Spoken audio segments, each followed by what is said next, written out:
उमेश यादव हूँ। सुहेल देव भारतीय समाज पार्टी का प्रदेश महासचिव और प्रवक्ता।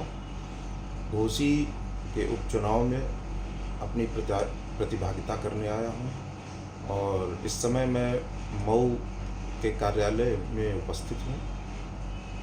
अगर बात करें तो इस समय जो लोकसभा का चुनाव हो रहा है, इंडिया गठबंधन और एनडीए गठबंधन दोनों दावे ठोक रहे हैं कि मेरी सरकार बनेगी, तो आप किस तरह से इसको देख रहे हैं?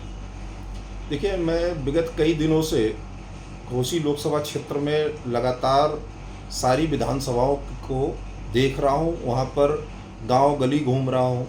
मैं जो देख रहा हूँ कि आदरणीय मोदी जी के लिए पूरे देश की जनता और इस लोकसभा सहित डॉक्टर अरविंद राजभर को मोदी जी के नाम पर, मोदी जी के काम पर, योगी जी के सुशासन पर, आदरणीय ओम प्रकाश राजभर जी के गांव गली के अंतिम व्यक्ति तक जो उनकी पहुंच है, जो उनके हृदय में उनके प्रति दर्द है, उसको ध्यान में रखते हुए डॉक्टर अरविंद राजभर को छड़ी निशान पर बटन दबाकर भारी बहुमत से जिताने जा रही है।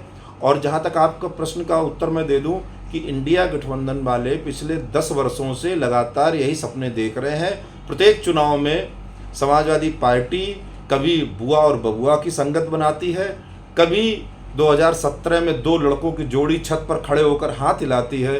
निरंतर प्रयास करने पर झूठे वादे और अलगाव की, विद्वेष की राजनीति करने के बावजूद इंडिया गठबंधन, बल्कि मैं उनको इंडी अलायंस कहूँगा, इंडिया संविधान हमारा इंडिया शब्द को दूसरी जगह प्रयोग करने के लिए इजाज़त नहीं देता।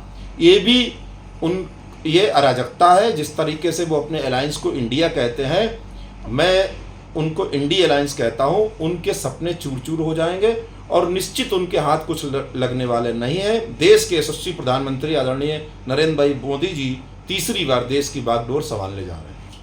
ऐसे में इंडिया गठबंधन के नेताओं द्वारा कहा जा रहा है कि केजरीवाल को फंसाया गया और उनकी राजनीति को छवि को खराब करने के लिए ये बीजेपी वाले कोई ना कोई चाल चलते रहते हैं। क्या है ये? देखिए, वो अपने कर्म नहीं देखते हैं। केजरीवाल जी की पूरी कैबिनेट जेल में इस समय जेल की यात्रा कर रही है। आप उस शराब नीति के घोटाले को अगर बहुत डीपली जाकर देखेंगे तो उसमें इतनी बड़ी धांधली हुई है। जो व्यक्ति ये कहता था कि मैं आम आदमी हूँ, मैं आम आदमियों के लिए सरकार दिल्ली और पंजाब में बना रहा हूँ, वो आज 85 करोड़ के बंगलों को सजावट करके इंटीरियर डेकोरेशन करा के उसमें रह रहे हैं। उनकी कथनी और करनी में अंतर है। जो उनके कर्म हैं उनको सजा कहीं ना कहीं मिल रही है।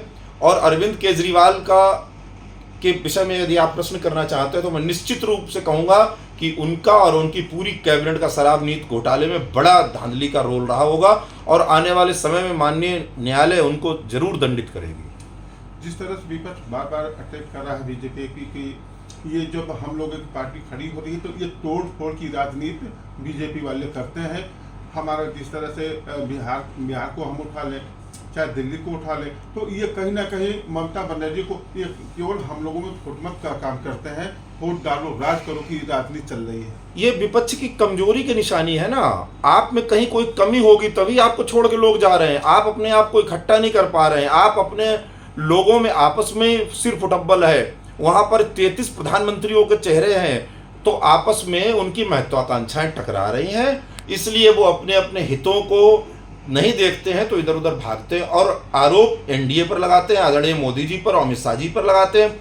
जब आप कमजोर हैं तो आपके साथी मेरे साथ आ रहे हैं। जो अच्छे हैं, सच्चे हैं, हम उनको साथ लेकर आगे बढ़ने का काम कर रहे हैं भारत की सियासत में।